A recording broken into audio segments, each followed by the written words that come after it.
What happens when one of Hollywood's most revered icons goes toe-to-toe with a late-night host who thinks no one can stand up to him? You're about to hear the unforgettable story of how Diane Keaton, Academy Award winner, generational talent, and a woman who's navigated Hollywood on her own terms for over 5 decades, walked onto Jimmy Kimmel Live and didn't just hold her ground. She reclaimed it. This wasn't just another awkward celebrity interview. This was a collision between grace and ego, art and mockery, dignity and dismissal. And by the end of it, Diane Keaton walked off that stage not humiliated, but heroic.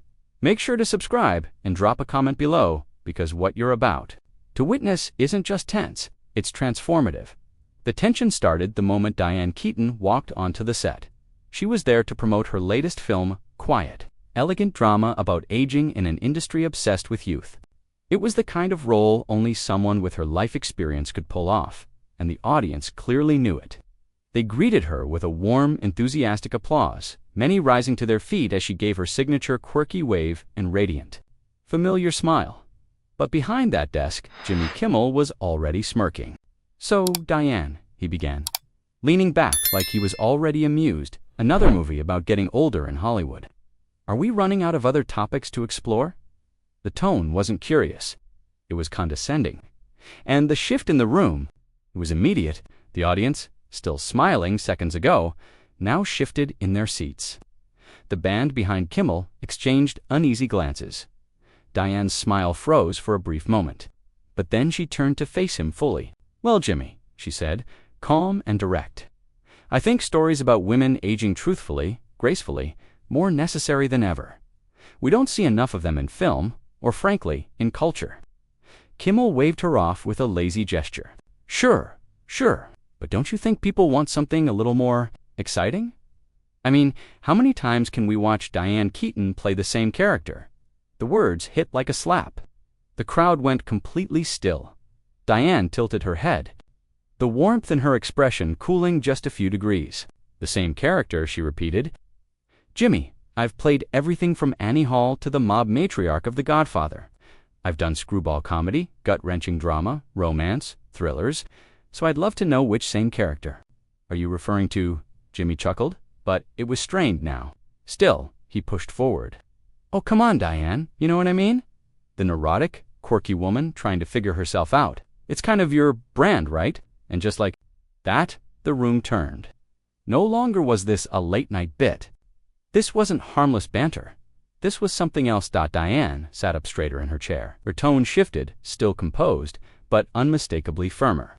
"I think you're confusing me with a caricature, Jimmy, and even then reducing a lifetime of performances to a stereotype that's not only lazy, it's a fundamental misunderstanding of what acting is." Kimmel rolled his eyes dramatically, playing to the cameras. "Here we go," he said. "Are we really about to get a lecture on the craft of acting? Because I've got to tell you, Diane, our audience didn't exactly sign up for a masterclass. It was a cheap shot, and everyone knew it." But Diane Keaton didn't flinch. She leaned in slightly, her voice low and clear. "You're right. They didn't come here for a masterclass. They came to see someone they admire treated with respect, to hear something meaningful, maybe even inspiring. But it seems like you're more interested in punchlines than people." The crowd was frozen. The band was silent. Jimmy tried to shake it off with a laugh, but it didn't land. "Diane," he said, forcing a grin, "I'm just asking, what?" Everyone's thinking. "I mean, let's be honest. When was the last time you really surprised people? When was the last time you took a real risk?" And that was the moment everything changed. You could see it in Diane's face, the shift from polite restraint to something colder. She didn't need to. Her next words were like a scalpel. "A real risk," she said, her eyes locked on his. "Try being a woman over 70 in this business and still working. Try holding on to your soul while the world tells you you're past your prime. Try aging in public without apology. That's the risk, Jimmy. That's the story." The silence that followed wasn't awkward. It was reverent. She repeated it, slowly measured, deliberate, like she was speaking to someone who had clearly missed the point. "Jimmy, I've been taking risks my entire career. I took a risk when I chose to age naturally in an industry that demands women remain frozen in time. I took a risk every time I chose to play a complicated, flawed woman instead of something easy, charming, or safe. And I took a risk when I kept working decade after decade long after Hollywood decided women like me had passed their prime. Jimmy shifted in his seat, trying to jump in, but Diane raised a hand. She didn't shout, she didn't scold, but the stillness of her gesture demanded silence and got it. "But you want to know the biggest risk of all," she said, voice steady as steel. "Coming onto shows like this, trusting that I'd be treated like a person, not a punchline." The silence in the studio was thunderous. You could hear the tension humming in the wires. Even the cameras seemed to hesitate, unsure whether to zoom in or pull away.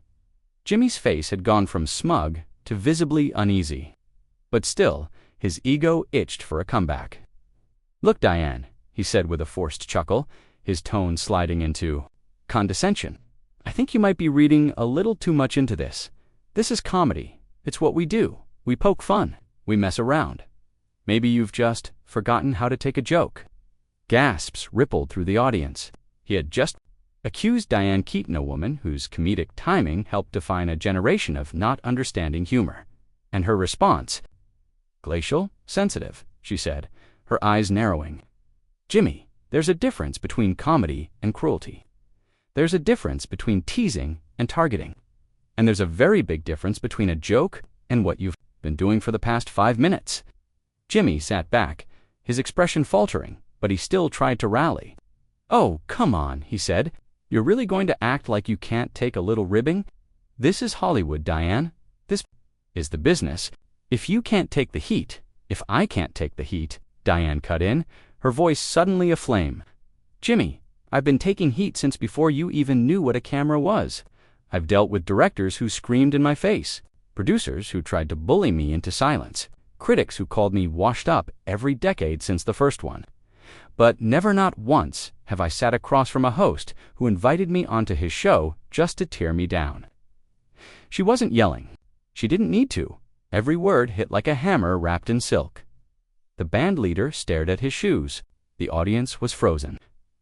Jimmy's usual hype man had quietly vanished from the scene. It was no longer an interview. It was a reckoning. Jimmy attempted a pivot, pasting on his trademark smirk like a Band-Aid. "Diane, hey, maybe we just got off on the wrong foot. Why don't we reset? Start over. Tell us about the movie." But Diane shook her head. "No, Jimmy, we're not starting over. Because this right, here is the problem. You think you can say whatever you want, wound people however you like, and then hit the reset button when things get uncomfortable. But that's not how respect works. Respect doesn't vanish the second it's inconvenient." And now, Jimmy's mask was slipping fast. "Diane, with all due respect," he snapped.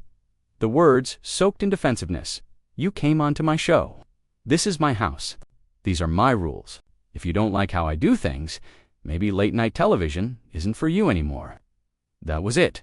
The moment the air changed for good. He had crossed a line. And even he didn't seem to realize how far. Diane didn't move at first. She just looked at him, not with anger, not even with hurt, with pity. "Jimmy," she said quietly, "do you know how many talk show hosts I've sat across from in my life? Johnny Carson, David Letterman, Jay Leno, Conan O'Brien, Ellen DeGeneres. Every single one of them understood that their job wasn't just to be clever. It was to connect, to elevate, to create a moment that celebrated the guest, not diminished them."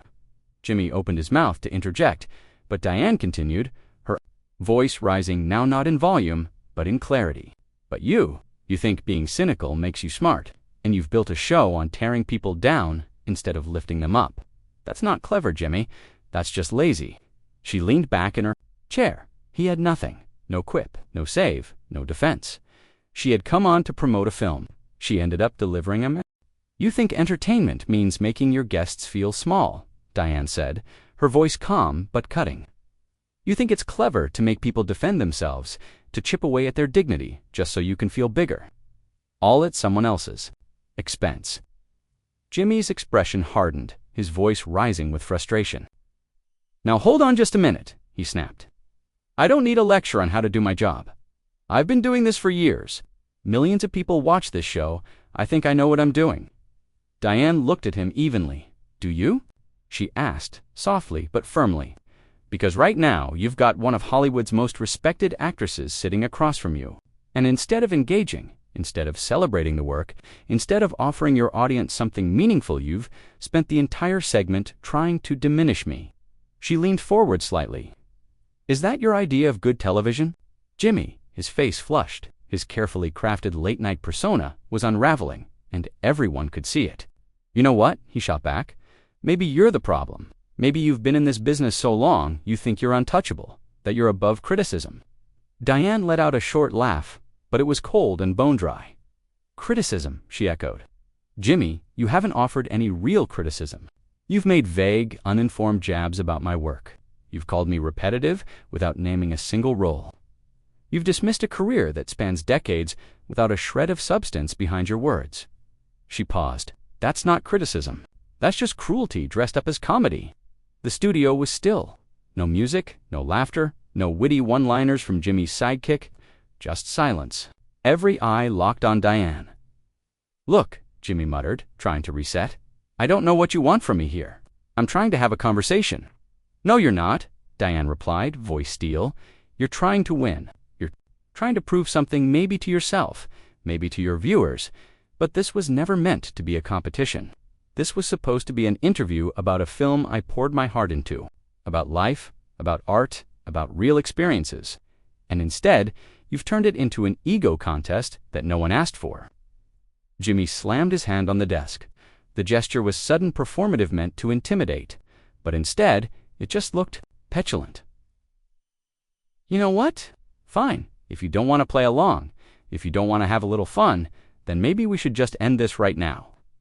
Diane looked at him for a moment long and quiet.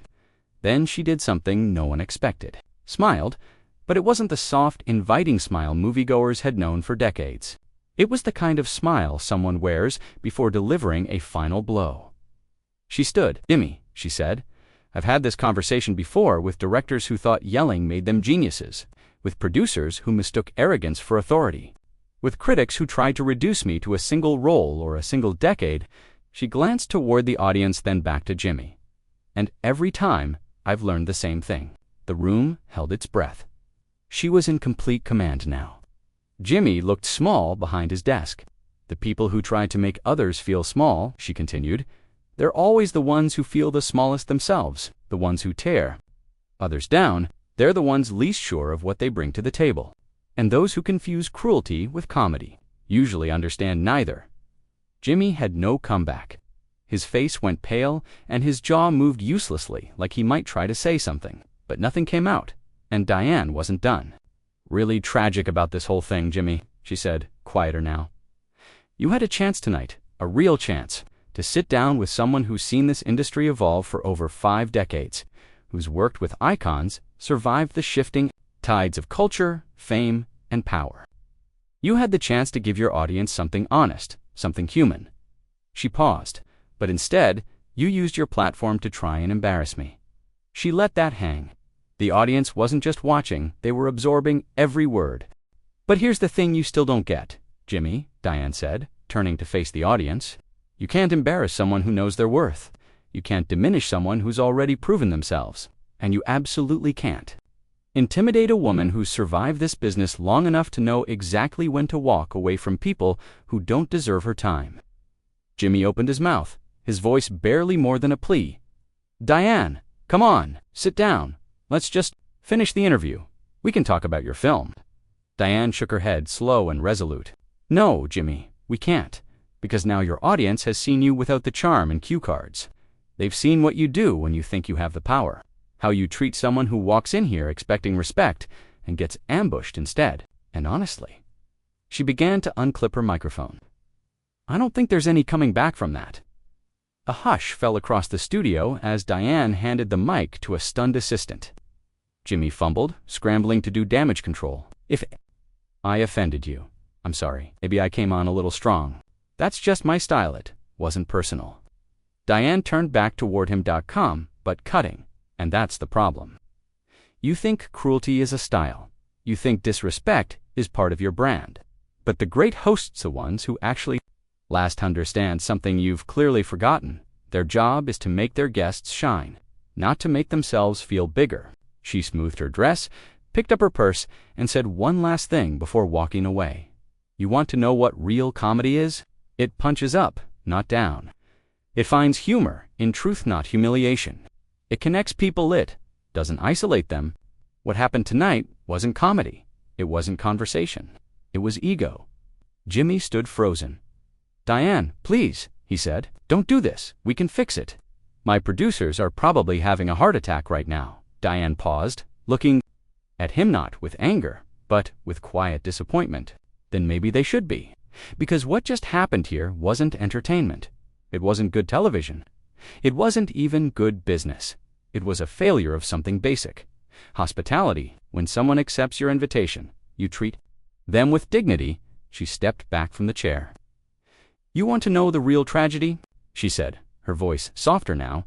I came here excited to talk about a film I care about, to share stories, to connect.